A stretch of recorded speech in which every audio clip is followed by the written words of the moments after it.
हम सब के बारे में एक ही खबर आएगी, फौत हो गए। सुनने वाले कहेंगे इन्ना लिल्लाह। जनाजा कब है? रश पड़ेगा जनाजे में, दफनाने में चंद लोग, और दफनाने के आधे घंटे बाद कब्र पे कोई भी ना हो। कितना ही मशहूर आदमी हो, मर दफनाने के आधे घंटे बाद कोई भी नहीं। वो गए सगी माँ को दफना के, वो गए सरदार साहब को दफना के, वो गए एमपीए साहब को दफना के।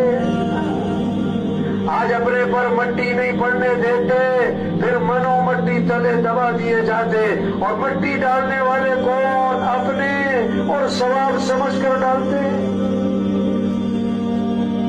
आज जमीन पर चल रहे, फिर जमीन में दफन हो जाएंगे। हाँ, 500 की जूती 5000 की, आगे सब नंगे पांव। 5000 का सूट, 50,000 का कफन, सबका एक है। 2 मरले का मकान, 4 कनाल का बंगला,